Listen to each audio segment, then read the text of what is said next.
ago, audiences across America were horrified by the savagery of a faceless killer.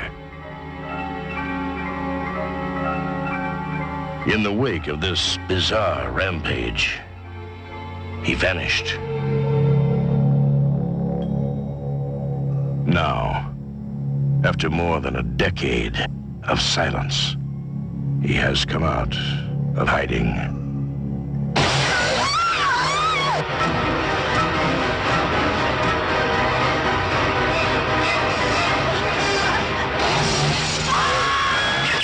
Texas Chainsaw Massacre 2. The Buzz is back. Directed by Tobe Hooper. You blow it! You blow it! You blow it! You blow it! Welcome to You Blew It. This is the show where we watch turd sandwiches in HD so you don't have to. Reliving our childhoods one Blu-ray disc at a time. I'm Roden. Of course, joining me as always is Camaro Kev. How's it going, bud?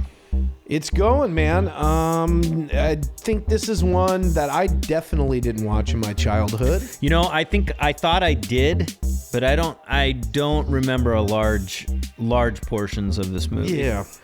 I remember seeing Denny Hop Hop in it, but I don't remember what he did. Is that like a nickname? Is that a known nickname? Denny Hop Hop? Really?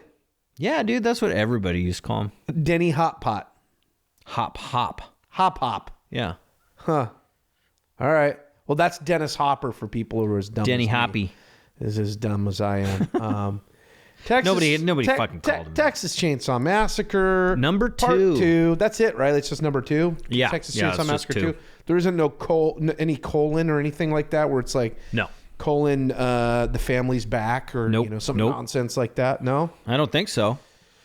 I would have to say that of Texas Chainsaw Massacre and Texas Chainsaw Massacre 2, the box that I saw the most on VHS and whatever video store I was in was always Part 2. Really? There may have been also posters in one of the local Lake Stevens family-run video stores because I remember the poster where it's just like The Breakfast Club. Yes.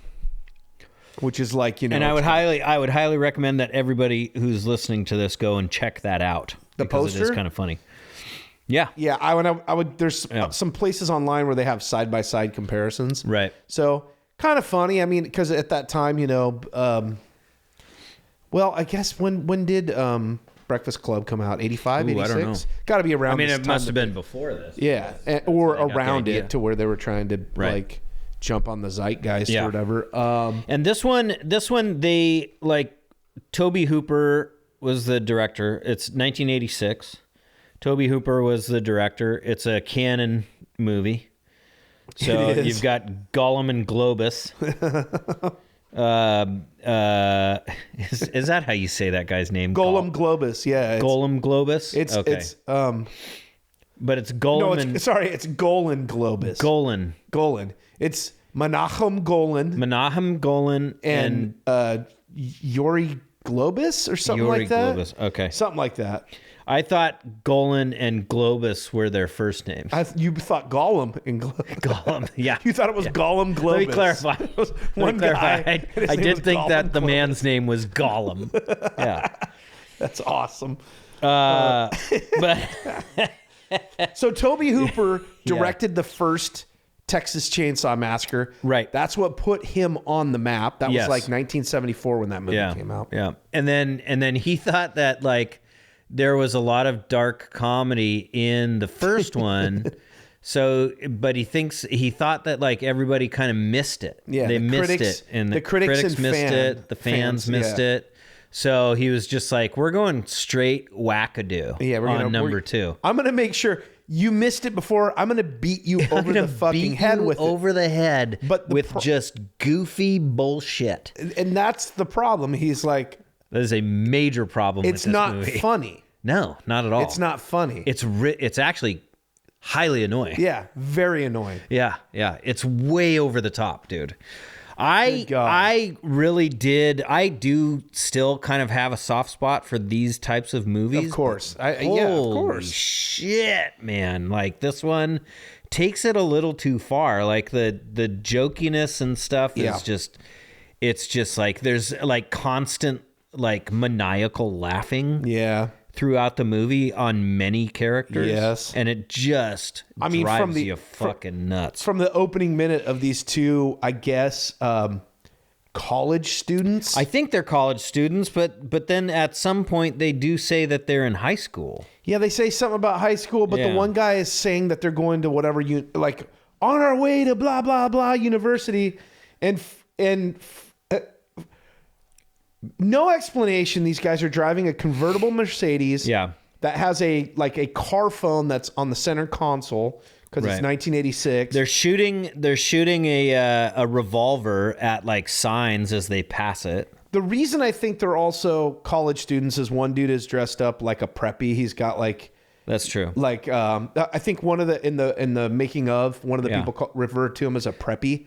And the other guy's kind of got like a suit on, and he's got these stupid hologram glasses. The stupid holographic glasses that show like a weird pair of like eyeballs. Googly eyes or something. Yeah. Those were everywhere when I was a kid. Everywhere. When I'd go to the Everett Mall, if you went to Joker's Wild or Spencer Gifts. Spencer's, Hot Topic, they had them at those places. Yeah. Yep. So, I mean, do we just want to get into it here? Yeah, let's just get into it. So they're fucking going buck wild. They're listening to the radio, right? They're driving like assholes. They're shooting up signs as they like road signs as they pass by. And then they call into this radio show and just start like fucking being dicks to like the DJ. The DJ. Who is a lady named Stretch. Stretch. Yeah, she goes by Stretch. And she has, which I think... Caroline Williams is the actor's name. And what's bizarre about the way this is set up is there's kind of an engineer in the other room, LG. Yeah. But she's got the board in front of her. There's no reason why she would have to have an engineer in the other room. Zero reason. He doesn't go on air with her. No. That's a separate control studio that does not have a board in it. Makes no sense at all, but whatever. But he controls the phones, dude. No, there is a board in that room too. My bad. There's a board in both rooms. They have a couple of they're doing stuff. That's one way of doing it. I guess you can do it that way. Maybe that's how you did it in 86 in Texas. That's right. In the backwoods, right? So anyway, these guys they run a big truck off the road. Yeah. And then the truck starts following them. And then just kind of leaves, goes away for a little while. Yeah, and there's one point here when they're on the car phone. Yeah. They call in the first time. Right. And they run the truck off the road. Yeah. And the DJ Stretch at the radio station and LG are pissed off because the guys won't hang up the phone. They won't hang up the phone. Now, we were trying to talk about there was a time... I seem to remember... this could be a complete false memory. Yeah. This could be Let's throw it out there. This is the good stuff. But please email us if you remember this as well. Or if you can explain how this worked. Yes, please. Yeah. But I remember there being a time where, especially when we had, before cordless phones, before any of the digital type phones that we had on landline, and it was all rotary or push button. Yeah. I remember a time where, if you didn't hang up, if somebody on, the other end didn't hang up, then you could hang up and then pick the phone back up and still hear what was going on the other end. I remember that too. And I seem to think it was I could be wrong here, but if I called you and I didn't hang up. Okay. That's what I thought. So it would work one way. It would work one way. Maybe that was it. But I don't think it was if I called you and I didn't hang up. Yeah. That it would work that way because, pranksters would be doing that all the time. They would just They would just call and then put something disgusting on and just let the phone sit there. Right. So I don't know, but for whatever reason, as a plot point in this movie, I think it's purely because they needed a vehicle to kind of like, you know, make it so that they could record when these guys get slashed. I think that's right. I think that's why. Yeah. I think you're right. I think it's purely because it's a plot point in the movie. Sure. By the way, really dumb. It's a really dumb plot point. Could have figured out a different way of doing this. Oh yeah, for sure. Like this is could have completely just written this off at, or just find a way to, because we're going to get into it later, but effectively what this does is attract the Texas Chainsaw Massacre family to go to the radio station and capture and go after the DJ. Right. Yeah. Right. So, I guess maybe if you were somebody who was writing the script in 1985 or whatever, and you're high on drugs, and you were probably thinking, what would be the most visually interesting way of doing this? Maybe a radio station. I don't know. Like, it's just kind of a weird choice. Not much in this movie makes much sense. Like, I mean, you know, plot wise, it's very simple. It's not like it's not like it doesn't follow a linear like storyline. There just isn't much of one, which is no surprise. I mean, it's a slasher flick. It's right. And it's a low budget canon slasher flick at that. It's not that low budget. No, I guess you're right. It's not low budget, but what'd they say the special effects budget was? Like $15 million on this? Yeah, I mean, at the end of the day, it's still a canon movie, so it can't be like considered. Yeah, but 86, man, like 15 million was still like quite a bit of money, man. Like back then.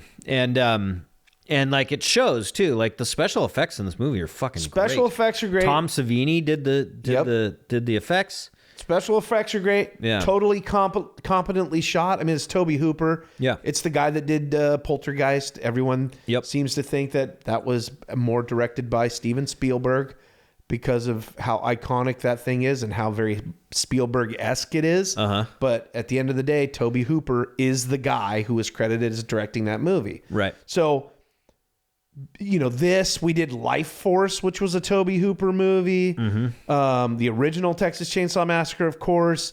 Invaders from Mars. I mean, Tobe Hooper, a competent film director. Sure. So the movie looks great. The effects are great. The fucking set that they built for this abandoned amusement park was really cool looking too. Yeah. But it's just, story was very uninteresting. It's very flat. Very flat. Very flat. And then just the goofiness of everything is just fucking, like I said before, it just gets super annoying. But so anyway, these guys, so they call back, right? All of a sudden it's nighttime and they're still driving. Yeah, they're on a long fucking drive, dude. Yeah, because they're basically, it's Texas, so that's true. That's true. They're basically like, let's call the radio station again and fuck with that DJ, right? Like so.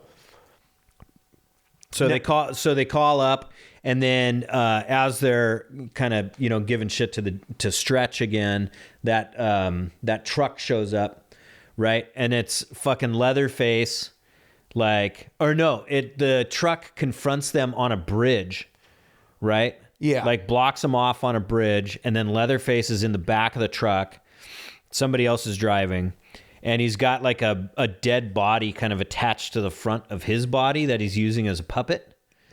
And then he starts up the chainsaw.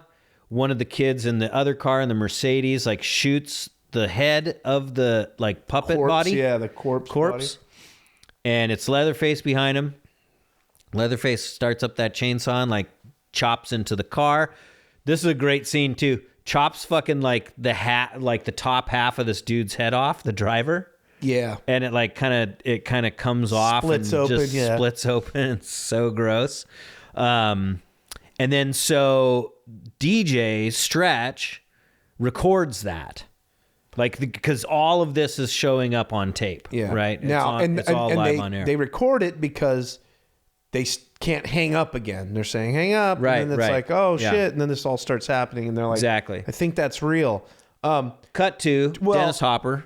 All of this takes place on a bridge in Texas with the truck on the one lane and the car in the other lane facing opposite directions. Yeah. And the car is going forward. The truck is going in reverse. And the truck is going in reverse. Yeah. And, you know, Leatherface is doing his shit from the bed of the truck onto the top of this rag top conveniently so the chainsaw can cut easily through this shit. Yeah, I mean, the Texas Chainsaw family is, one, like, very accomplished stunt drivers. Yep. And two, just absolute assassins. Yeah. Like samurai, amazing. Like kung fu assassins. Leatherface's balance in the back of this truck going at like 70 miles an hour is just fucking amazing. And now, I don't remember this in the first movie, but like every chance Leatherface gets, he's doing that weird dance with the chainsaw. Yeah. I don't believe it was in the like first one. Shaking it up and down, like, you know, like that kind of happened in the first one. I do remember certain points where he's like holding it above his head. Yeah, and kind of shaking it up and down. In the first movie, it's basically he's so excited. Like, it excites him, right?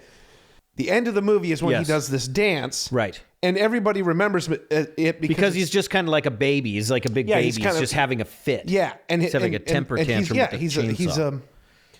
He's a half-wit. Yeah, he's a half-wit in the first movie. Right. But they also remember that because, what is it, Summer School? The movie, the comedy, they show it in class and they talk about him doing the chainsaw dance, which is kind of iconic. It's just a ridiculous, over-the-top thing that everyone remembers from the first movie. Yeah. So what do you do when you make a sequel? Yeah. You beat it to fucking death. You beat it to death.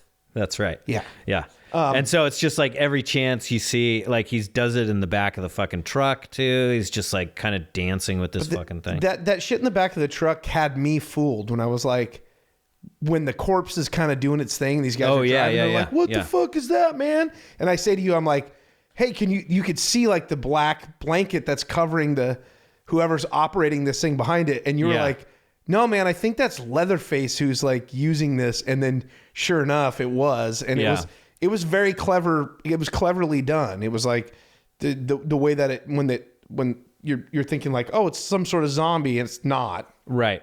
Well, you have to, I'm not going to brag or anything, but like I'm pretty smart. That's I can figure things out in movies pretty quick. And I was like, okay, motherfucker, you've seen this before.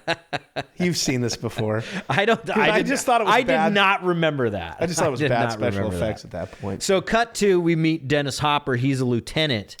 What is he a lieutenant of, though? Is so he what just, they explained of a different like precinct or something like that? I was actually listening to the dialogue at this point. Okay.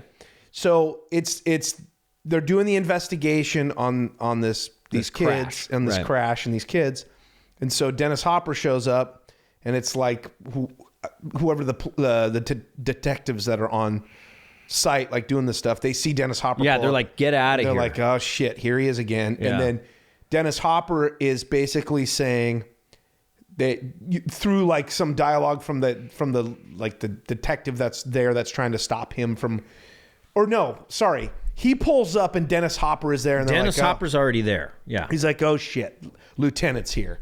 And then he comes up and he's like, hey, we told you can't be doing this. And I know. It's some sort of family that's been murdering people for the last 15 years. But Lieutenant, you can't be doing this.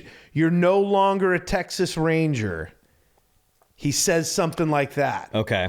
So this guy is like a retired Texas Ranger who's been trying to prove that there is a murderous cannibal because his family was involved. Yeah, his family. You find out it was Franklin, who in the first movies, the kid in the wheelchair. Yeah, a disabled kid in a wheelchair. Like the kids in that movie, I say kids, quote unquote. They're like in their 20s, I think. Like early 20s. Yeah, late teens. Like of course, that get slain in these movies all the time. Right. And so you find out like he explains, like, you guys need to know that this is real, and I'm gonna fucking get these guys. So he's got a vendetta to go after these dudes. Right. And apparently he's been kind of following the clues and stuff. He just can't get close enough, right? And these cops are like, these are just some kids out joyriding, being hell raising, being stupid because it's one of the biggest football college football week or whatever the fuck, right, in Texas. Yeah. And then Dennis Hopper's character, Lieutenant Lefty, is what he's called in the movie, goes, You know, do you know some kids that get their heads sliced open by a chainsaw? Like, you know, it is true though. Like, could you imagine these detectives if they came across this and they're just like, oh yeah, it looks like just some joyriding. accident. Like, well, but no, Just blow harden. The top of this car was sawed open clearly with a chainsaw, and also this door has fucking chainsaw like cuts into it up all the way down. Vertical straight cuts into and this it. kid's head was fucking sawed into by a chainsaw. Right, But anyways, no, they're not buying it for a second, right? Yeah. So cut to like maybe next day or something like that. We go to this hotel, Dennis Hopper's hotel, where there's just like, it's just like fucking like, it's like spring break for a bunch of rednecks. yeah, there's a bunch of jackasses running around the just hallways. running around the all that stuff. hallways, getting wasted and shit. And he looks so tired.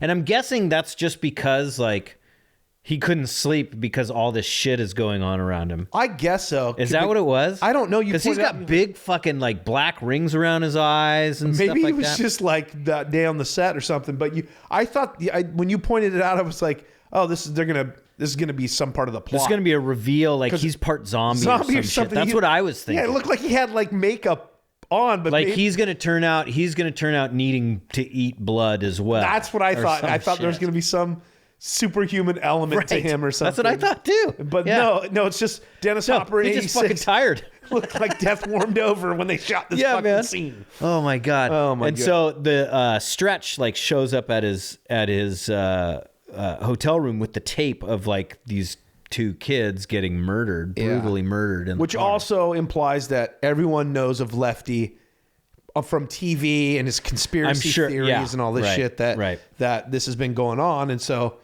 yeah, so she shows up at the tape and says, look, I think I have audio of those kids being chopped up by And this is a really weird, like, strange kind of thing. Like, he doesn't even want to hear it. No. He's just like, I don't care. Like, get out.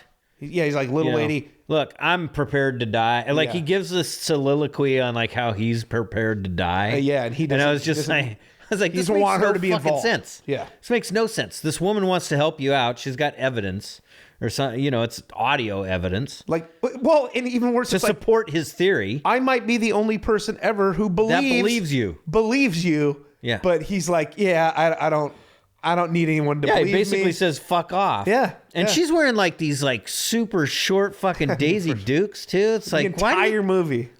same pair by the way. Yeah, she's wearing Like really, time really. time has passed, days have passed. She's still wearing All she those does is same- wear high cut Daisy Dukes. Yeah. cowboy boots and various different shirts. One's Yeah. a ZZ Top shirt. One's a Right. So he says "fuck off," really, Yeah, right? yeah. And then goes to a chainsaw shop. Well, hold on. Yeah. Then we follow Stretch out of the hotel room. She ends up down in the lobby, and there's a chili competition going on in the lobby. And this is where Is that really in the lobby of the yes, hotel? yeah. And then so like the winner of this chili competition right. turns out to be this guy. What's the character's name? Dayton something. Yeah, I forget his name, but he's But he's part of the Texas Chainsaw family. yeah, he's from the first movie. Right. Same actor. He's the guy that's basically He's the older man. Yeah, he's the older man, but not grandpa, because grandpa's No, in he's both not grandpa. movies too. Yeah.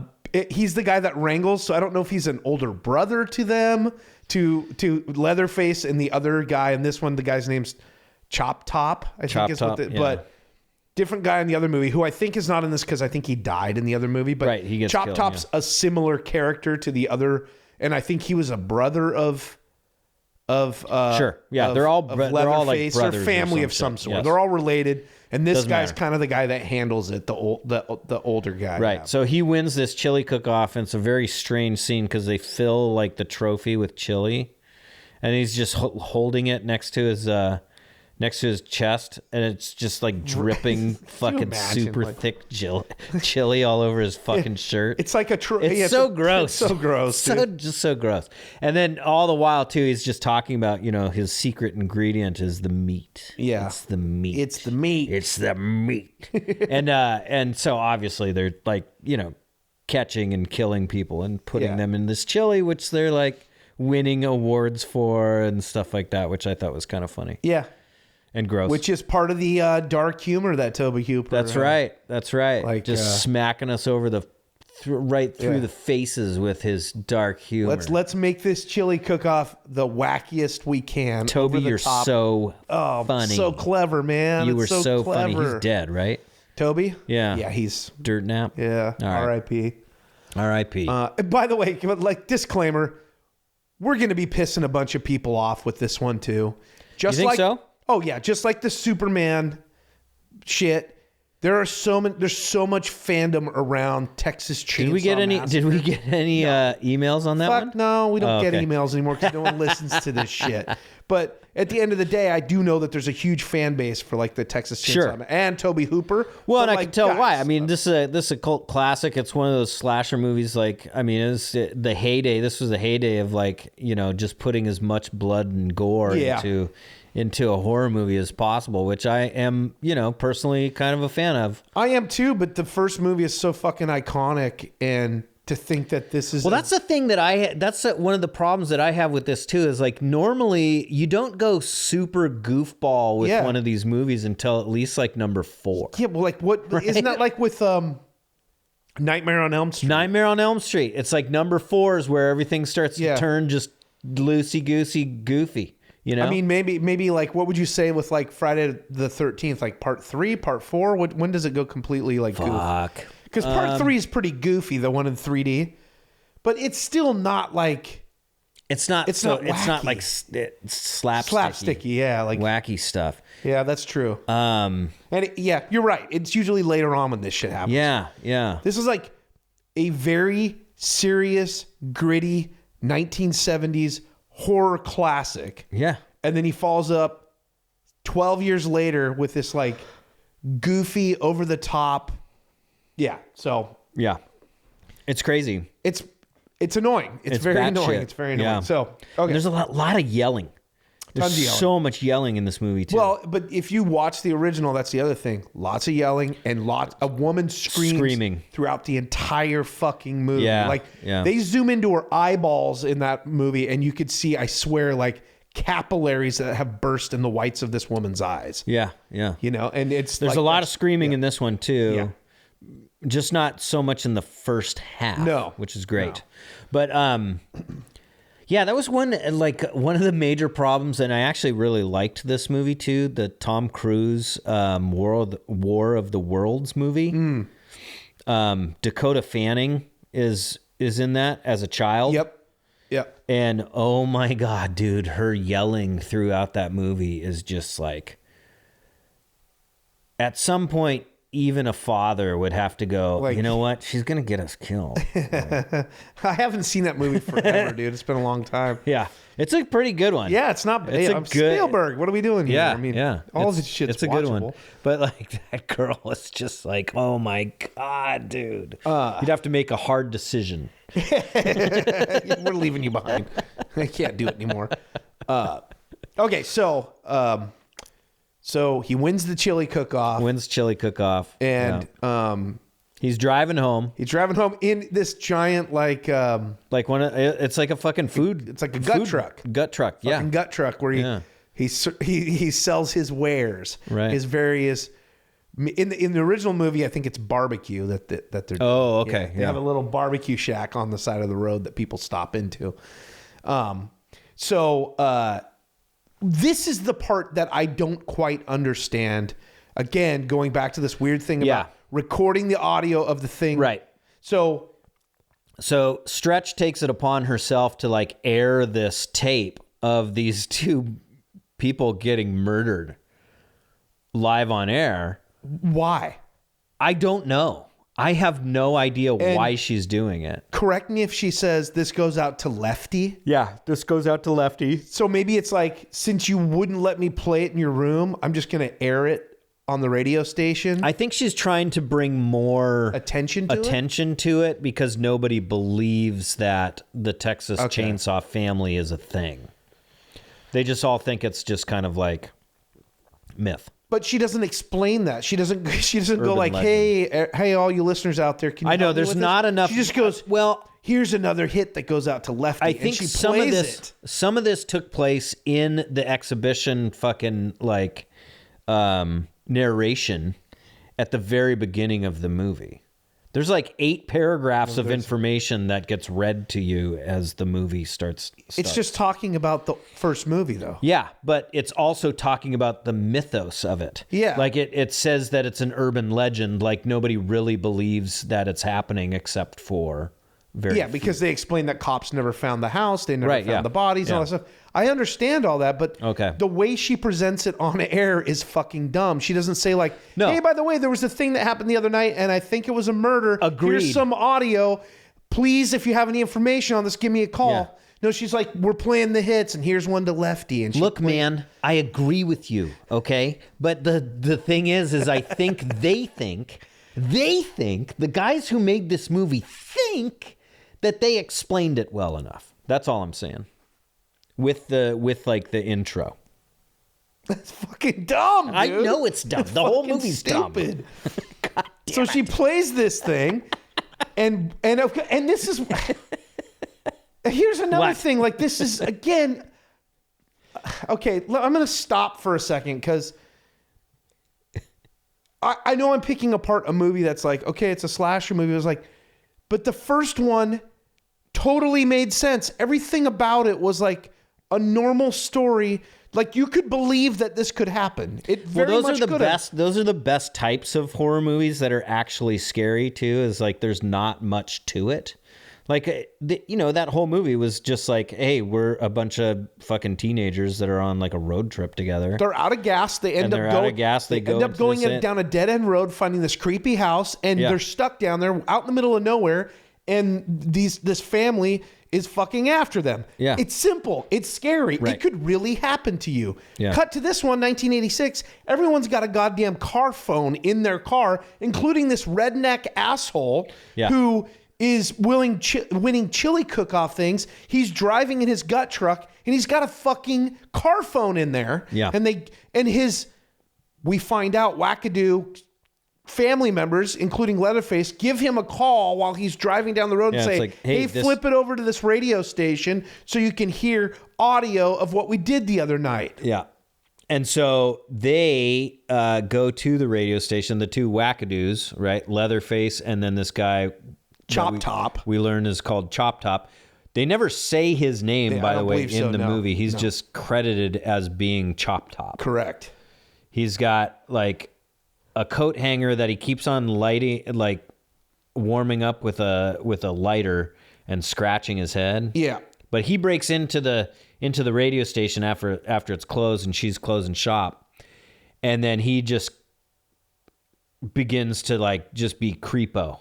Right. This thing goes on way too long. Oh, way too fucking long. It's so annoying too. This is one of the characters too. This Chop Top guy that's just like constantly laughing. Yeah. And he's just like a crazy kind of hippie, wouldn't you say? Yeah, that's like he's dressed as kind of a hippie, and then this whole bit is like he's wearing. He even says like my Sonny Bono. She destroyed my Later on, Leatherface accidentally saws his head. Yeah. And he's like, you destroyed my Sonny Bono wig. And so he's got like these kind of like those, what are those, like purple tea glasses or whatever you call them? Yeah, or like hippie... T-shades. T-shades, hippie T-shades. Stupid. Other than that, though, I don't think his other attire is very hippie-ish, right? Like, well, he's wearing a lot of buttons and stuff like that. Oh, okay. Yeah. Pins. He's got like a leather vest on and, kind of a hippie kind of necklace thing that I think maybe hangs around his neck. He's got a satchel. I think this whole thing is like, I'm a radio fan and I like your music, and therefore that's why if it would make sense if I come in as a hippie, like in his stupid demented brain, like no, but he's wearing this stuff, and he's constantly talking about Vietnam. I think he's a Vietnam vet, and probably sure that's how he got the head injury. Okay, because like when his wig falls off, we find out he's got a big old metal plate in his head. So you pointed out he's got this coat hanger. Yeah, keeps on scratching the hook of the coat hanger. He lights up with this lighter to heat up the tip of it. he goes under his wig and scratches, and His then pulls scar. it out, and sometimes eats whatever's on the end of the Yeah. like he like licks it So or like chews on it. gross, dude. Right, It's so gross. and clearly, I mean, that's why they're doing it. So that Yeah. gross and it's uneasy. just they're just reasons to be gross. Yeah, this whole movie is reasons to be gross. That's, Yeah. That's exactly the perfect way of summing this up. So he wants a tour of the radio station. Right. So she starts like is buying time. Like she's terrified. Yeah, Rightfully here's a so. stapler. She's like, yeah. This is a typewriter. Here's the exit. Yeah. When I take you to the exit sign, then you have to leave. Yeah. And so obviously he doesn't. He doesn't, and then he's like, "What's this room?" And she's like, This is where the archive for all of our records." And he's like, "Oh, this is where all the hits are." And then all of a sudden, jump Boom. scare, boom! Yeah. It's Leatherface who's in the record fucking library. Jumps out, tries to chop her. Chases her into kind of like this cooler room. Yeah, but this is the part It's like where freezer? he accidentally hits his head. Well, yeah, And then you gloss lose over that. But this is where it exposes like, oh, why didn't it hurt him? Oh, he's got a metal plate that's exposed in his head, and the flesh around it is like festering, and that's what he's continuously itching and licking off of the it's end of the fucking coat disgusting. hanger. Okay. So then, she gets locked into this like cooler room, like for who knows why this thing exists in a radio station. By the way, I don't know. And it's the most like the seams that are in the door, all this shit. Yeah. There's drywall within this cooler room. Yeah. Like I didn't realize it was a cooler room at first because of how flimsy the door is. You're like, until they show a bathtub full of ice and drinks, a bunch of sodas. Yeah. Like Big Red. And then, all but this there's stuff. like boxes and boxes of beers beer. and shit. Of beer in and there. you're like, well, I go like, why is there a thing of non-melting ice? And you're like, well, it's a cooler. And I go, oh, it is? And then I look around and I'm like, oh, yeah, I guess it is. It's like a giant refrigeration unit. But then, so this goes on for way too long. Lucky was supposed to come, right? And he doesn't. But then LG had left, and then he comes back. This is like the engineer, the radio engineer guy. That's right. Because Comes back with some coffees. That's right. And then they kill him. We did skip over a thing where Lucky stops by and says, "You know what? I'll accept your help." We did skip that that's over. right. Yeah. Yeah. So he was supposed to come back and like, you know what? You can help me with this, and we'll find out who this family is, sort of thing. Yeah. Yeah. Right. So that's why she was waiting on him. So I mean, there is another thing in this fucking freezer room. There's just tons of eggs. Yeah. There's a bunch of like egg flats in there, and it's really so many eggs. Just purely for him to saw through with his. Oh, I'm sure. Yeah. Right. Like totally. Just give me something that's like super. Like there's toilet paper. There's fucking eggs. There's soda. And what's funny too is like, this part of the movie is where she went from having dialogue scenes to just exclusively screaming for the rest of the movie, mostly. Right. Mostly. Right. So LG comes back. They hit him in the head with a hammer, and then just like hammer his face like over and over and over again. Like but he 50 never times. stops moving. He never stops Like moving. he doesn't die. And his head is not mush until the end. Yeah. Yeah, it's like It's just kind of bloody. it's kind of bloody. Yeah. And they did such a great job on so many other of these effects, dude. Effects are like gross, man. They should have just like showed his head getting all smashed in, but maybe they needed a way to like, because later on he gets his face cut off. Yeah. So maybe that was the reason why they couldn't ruin his face or something but like that. why would you like? Also, he spits constantly. Yeah, so fucking it's gross. gross. They're big. He's just hawking huge loogies, dude. In the radio station, In the radio on the station. floor, on the like wherever, like, on the wall. on the wall, and It's shit. fucking gross. Oh God. So he comes back after getting coffee. They kill him. They bash his head in. While he's Yeah. getting his head bashed in, Leatherface is battling, not wanting to kill the woman because I mean, look, she's kind of a smoke show. Let's be honest. Yeah. Like Yeah. with Gorgeous. the damn Daisy Dukes, and he realizes it because she kind of like she cowers away in the corner and spread eagles Yeah. in her Daisy Dukes Over the cooler. over the full cooler. Of ice. Yeah. And he puts the chainsaw into the, not cooler, but the bathtub or the cooler, open cooler full of ice and soda pops. He's just sawing ice. He's just sawing ice, which is sawing these cans of soda that are spurting all over her. Yeah. And she's like, and I don't understand this part. It goes on very long where she's like screaming. And she's it's like, she keeps on saying, "Are you good? Are you good?" Yeah, that's right. Yeah. Like, and it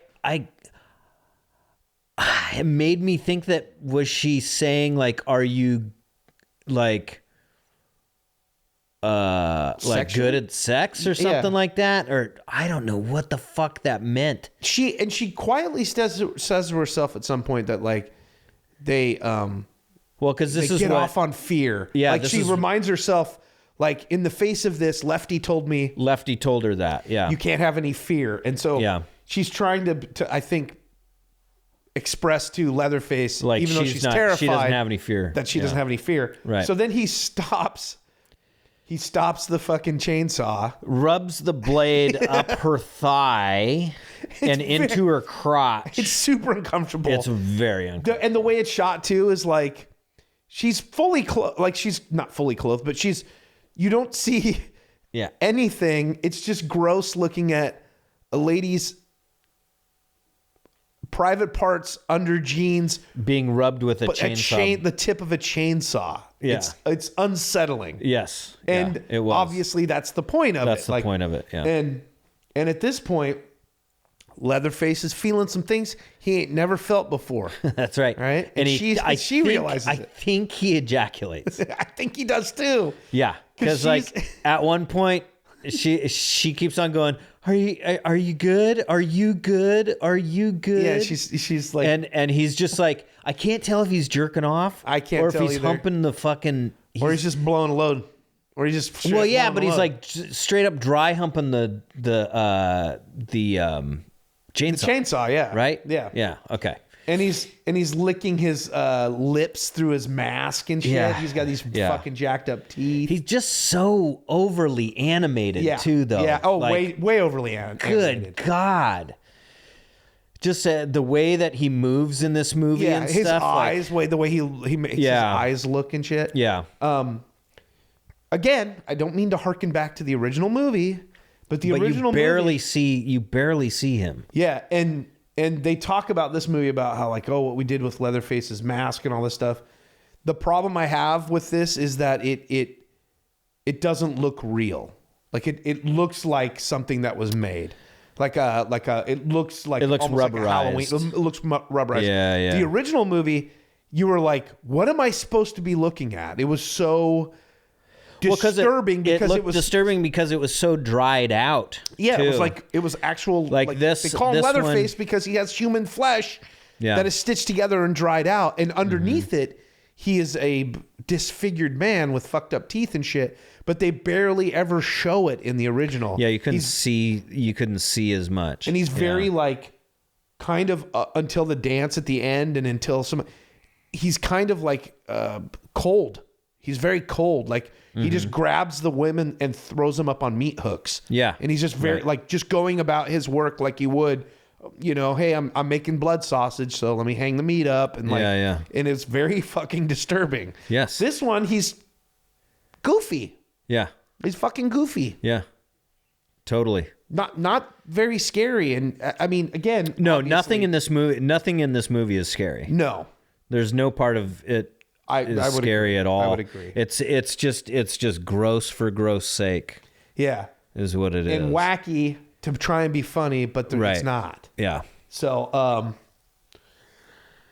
okay. Where do we go from here? Oh, that's right. So he lets her go because he's all horned up, dude. Yeah, he's like, fucking, I'm into this. He fucking comes in his pants. And lets her go. He insinuates to Chop Top that he took care of her. Which is totally stupid, by the way, because they take the body of her engineer, LG, because they're like, oh, we got good new meat, or they drag him out. You'd think he'd go grab that body too, Leatherface, because that's what they do is they make fucking food out of humans. Yes. Yeah. But no, leave her. Yeah, we won't take any of that sweet thigh sausage. Yeah. And So they load him up in their vehicle, their truck, and they drive off. She runs outside and says, Lefty, where are you? Yeah, and then follows them. By the way, the radio station is on top of a gun store. That's right. You pointed that out when I didn't. There is a gun store on the bottom of this building. Yeah. Why not just ram your Jeep into the front door and fucking get some goddamn guns? A message to old Toby from Beyond the Grave. Yeah. You shouldn't have shown that. That was right. Or unless this is your classic sort of like that stupid Geico TV commercial where they do exactly. things like this. Let's hide behind the wall of chainsaws. Yeah. Well, it's like, get a gun at the gun store that's down below. It's already destroyed the building above. They'll just blame it on them. Steal a gun and go. But yeah. But so she follows these guys to an old abandoned amusement park. It's called Texas Battleground. Yeah, Texas Battleground or something like that. And so anyway, she follows them in there, and then like they're not super far ahead of her, but she gets out of the car and then she follows them in like the whole way. It's like, why would you go there alone? And then this other car comes racing in. Right. And we know as the audience it's Lefty because we've seen his car before.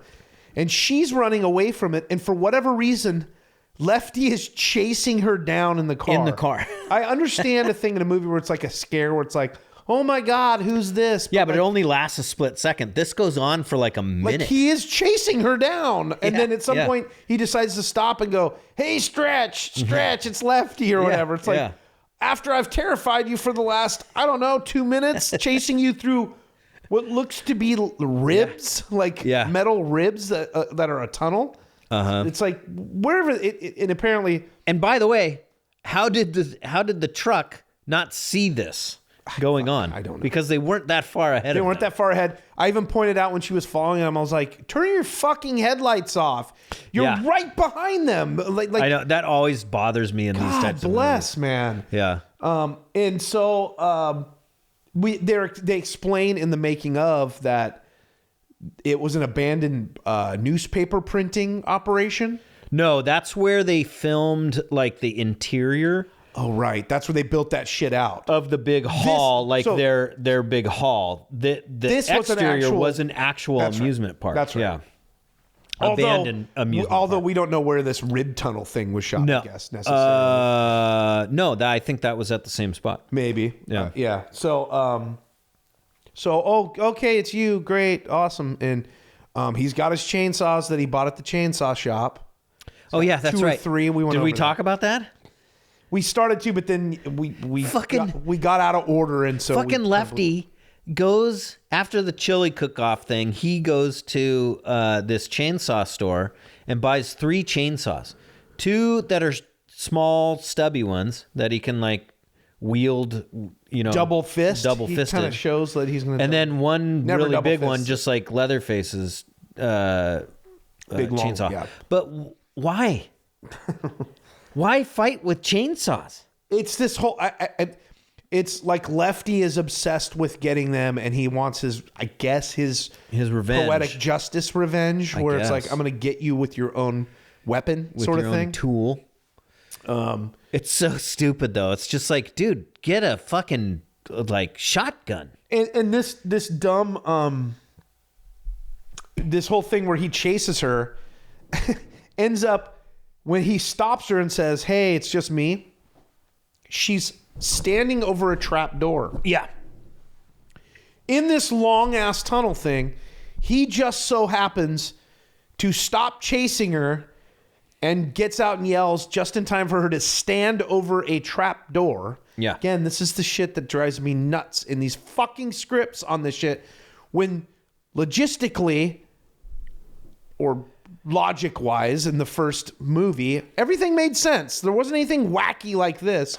So she falls through a trap door. He tries to save her by giving her a rotting arm to hold on to. Like rotting a skeleton arm. Yeah. Which, of course, fucking snaps off and she falls further down the hole. And that's so funny too, like in movies like this where they'll grab something. It's like, they're looking for like a stick or something like that. And he grabs like this skeleton's arm. Yeah. That's still got some like rotting flesh on it. And like, it's like, yeah, you grab that.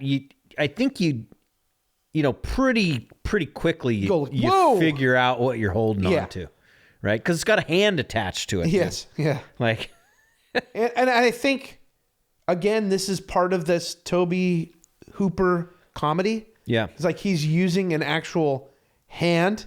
Like, I'm giving her a hand, but it's not my hand. Right. It's so fucking dumb.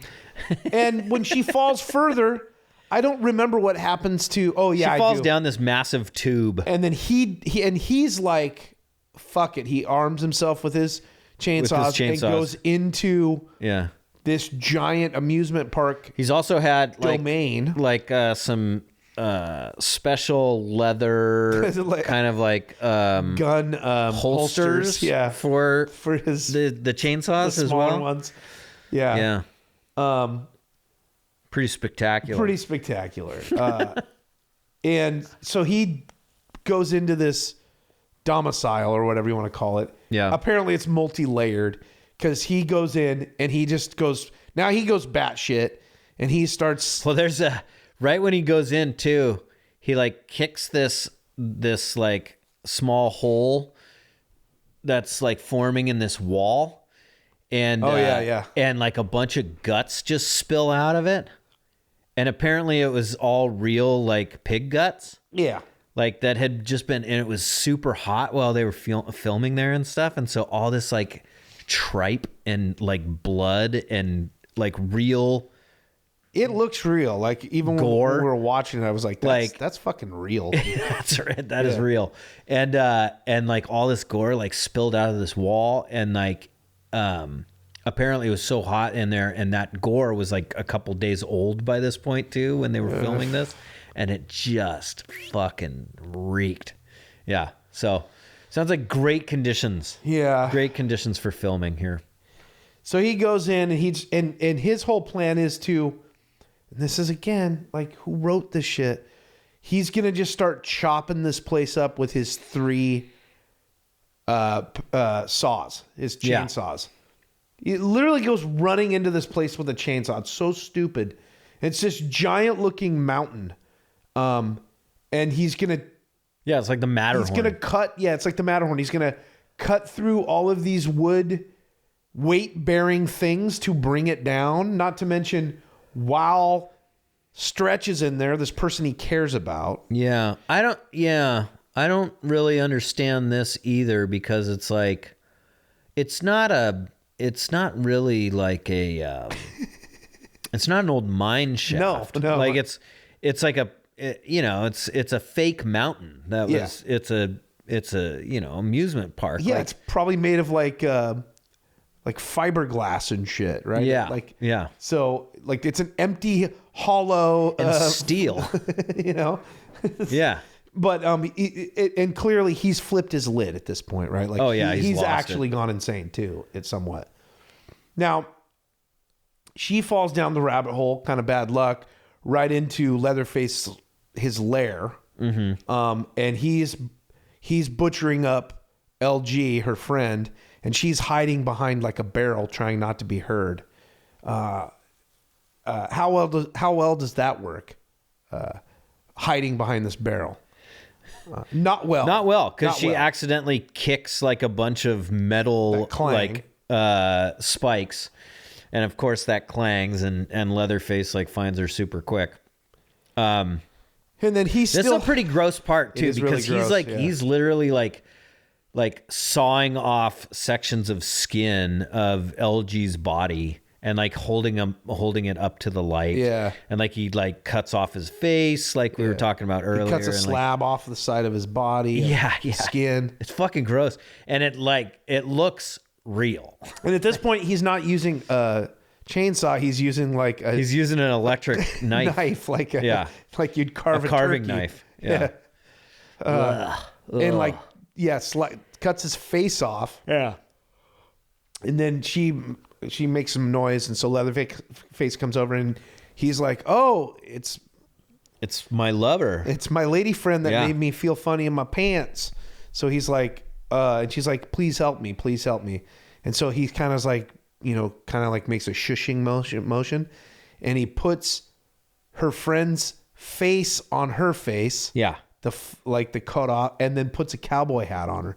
I don't understand what he was going to do there. I thought he was going to like disguise her. But then he like picks her up and starts dancing with her. So it's almost like he's like that. He's getting off on that. Yeah. It's fucked Yeah. up. Yeah, dude. What happens after this?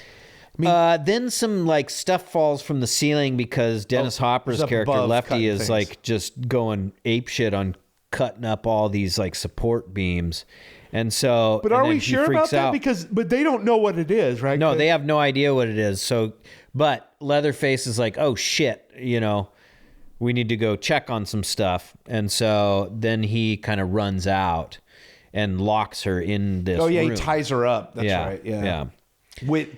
She's tied up, like her arms behind her back, like to a thing that's almost like it's like a leash, basically. Yeah. She's trying to, and I love the way they tied her up. They tied her up in a way where like he put it around her The back of her, yeah. arms, her like elbow behind her back. Right. And so she's trying to pull her friend's face off of her face, but she can't quite reach. So Yeah. it's like she's trying to pull it off, and she's like, making all these noises, which I don't really know why, because she could still totally talk. Yeah.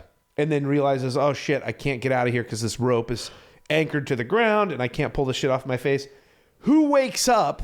LG. But LG, purely to This show poor guy.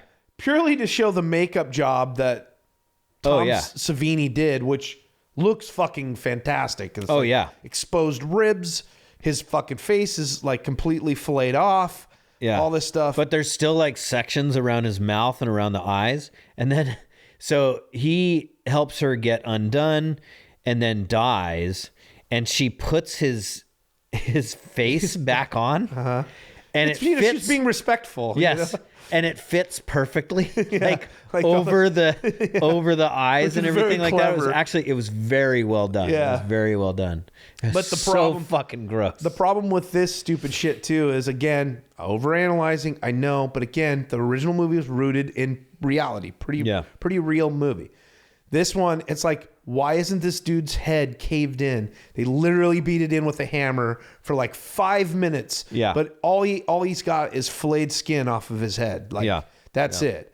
And so he helps her out and whatever. But before she can get out, they like Leatherface and Grandpa and all them, they find her, right? Because this is where No. Well, she shit. gets out. She starts hiding, right? Well, then I mean, she's like kind of like trying to escape through a series of tubes. There's like a series of because like one tube like crashes through the ceiling or something like that, and then like the oldest brother, the chili chef, is just like, go check the butane tank. Go check the main butane tank. Get up there. Get up there, Bubba. He calls Leatherface Bubba. I like that guy a lot. The guy from the original movie and this movie. Yeah. He looks like he is as old as he was in the first movie from 1974 to this movie. He looks the exact same age, which means he's probably in his 30s in the first movie and looked like a creepy old man and sounded the exact same. Looked the exact same and says the most batshit stuff. Like, like, Bubba, God damn you, God damn you, Bubba, go get them, go kicking check him in the the main butt and butane tank. See, I told you, she's hiding behind the barrel, and he's like, "What do you got hidden over there, or whatever?" Like, and he's like, "Here, I got my new face." And all right, I guess you're right. They don't find her here. So anyway, they don't Whatever, find her they yet, find but her. she gets her fucking out. whole point is the end of this movie is they eventually find her. They bring her to dinner, right? Which is something they do to the other girl in the first movie. Yep. And we get to repeat the exact same. I don't know why fucking sequels do this. like, let's do the exact same scene more poorly than the original movie. Yeah. She's screaming. It's gross dinner table. They go and get Grandpa, who's now apparently 137 years old. In the first movie, he's the guy that used to work at the slaughterhouse, but before they were using machinery to kill the cattle, he would do it by hand. And so this is why they start killing humans, because, you know, because you can't kill cattle by hand anymore. It's all automated. And the depravity that he got from that, they started taking it out on humans in secret, I guess.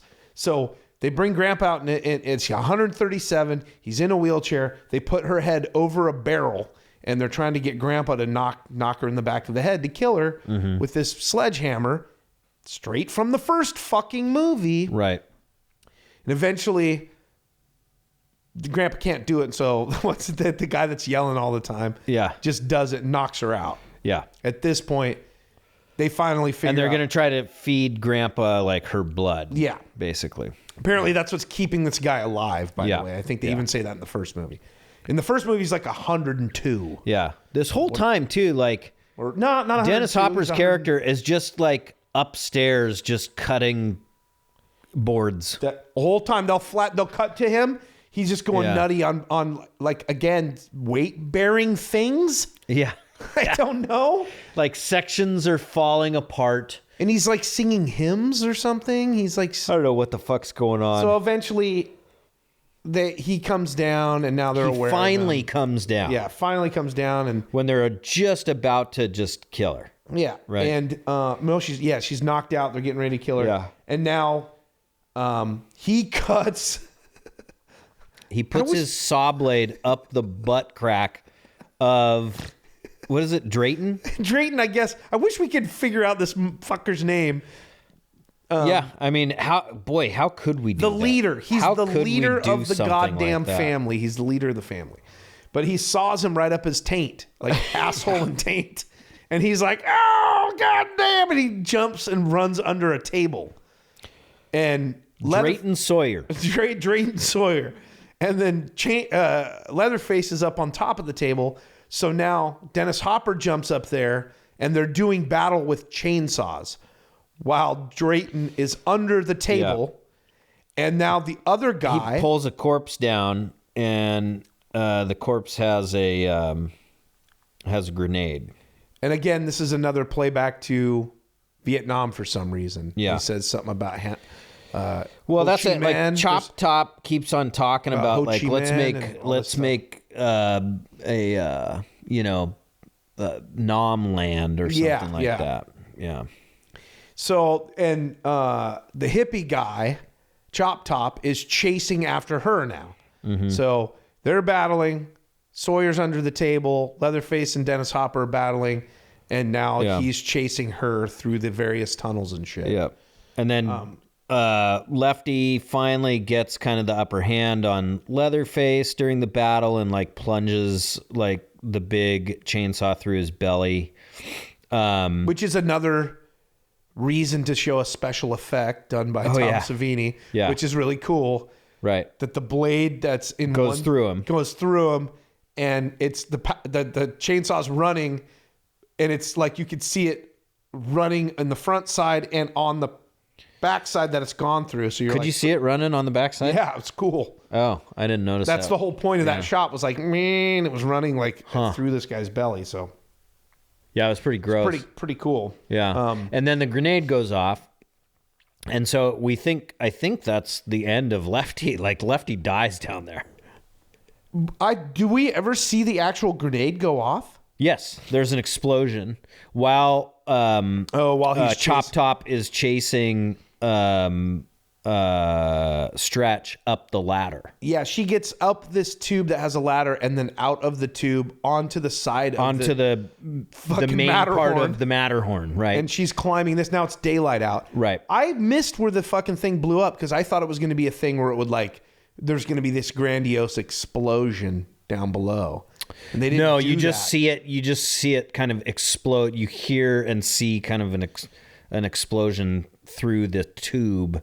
And you know why they did it that way though too.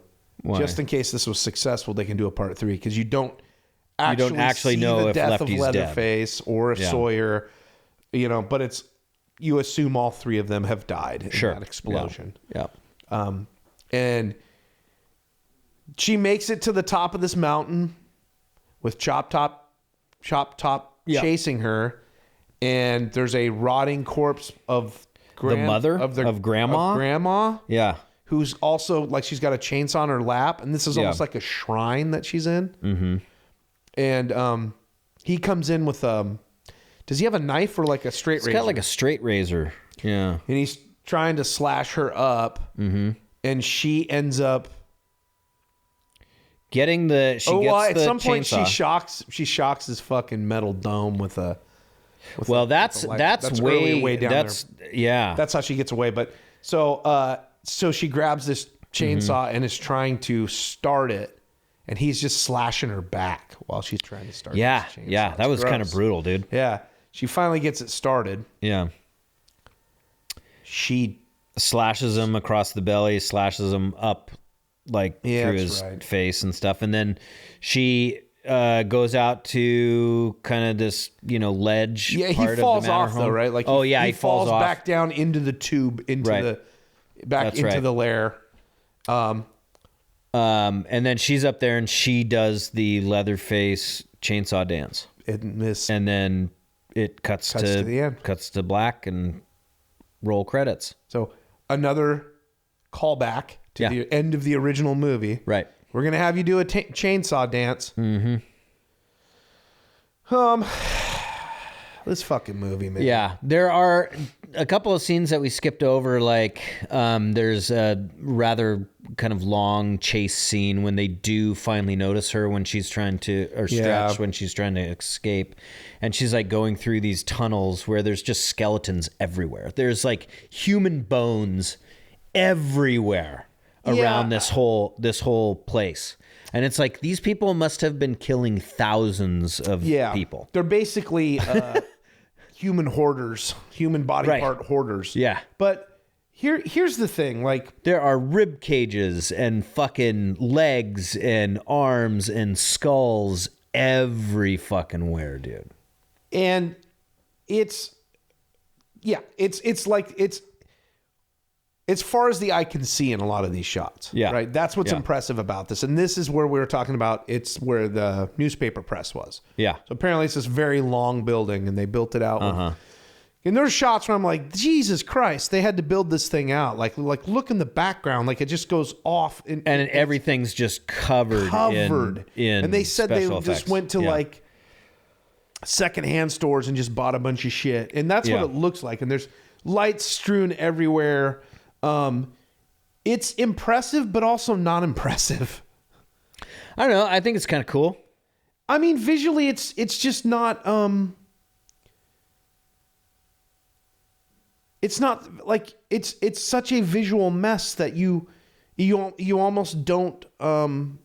You become numb to it or something. I can't explain it. Like it should be way more impressive than it is. And if you think about it and you look at it, you're like, oh, that's pretty impressive. But at the end of the day, it's kind of just a bunch of lights in the background and a bunch of like dusty sorts of drapes and shit. Like, yeah. I guess it's impressive. Well, this is kind of what, like, I think this kind of imagery really inspired what's his butt, Rob Zombie. Oh, probably, yeah. Like, and because a lot of his movies look like this. House of 1,000 Corpses. Sure. Yeah. All that stuff. Like, has a very similar look to these types of movies. Very similar. And there was definitely an era of horror movies that all kind of looked like this. Like, really and maybe that's what it is. Special effects heavy movies. And like, this was kind of the tone always. It was like dirty, dank, place that's being lit with, old Christmas lights or string lights or something like that with, just, body parts hanging everywhere. Yeah, you know? I understand what they're trying to do is doing like a contrast from the first movie where it's like it was a barren farmhouse and that was like quaint and creepy, and this is like let's just make it a fucking amusement park. Yeah. Of just fucking macabre stuff. Yeah. And it's like never works when they go that way. It No, never, it's like, no, it doesn't. It's like we're gonna make this fucking bigger. It's gonna be everything about it's gonna be bigger, and it's gonna be so fucking amazing. And at the end of the day, it's like no, it's not amazing because the story fucking sucks. Parts of it don't even make goddamn sense from just a simple sort of like a straightforward story to follow. Yeah. Like the story is basically we think that these guys exist. They do exist. We found their lair, and now we gotta But you do have to understand, like this is playing to a certain like fan of this type of thing, which is like where I was, like early teens, of course, fan of Fangoria magazine, like show me all the gross shit. I get it. Love it. Yeah, I want to see some fucking. I want to see some legs, and maybe with a butt cheek still attached. All of that's hanging available. From the ceiling. All of that's available in the first movie, shot on 16 millimeter in 1974.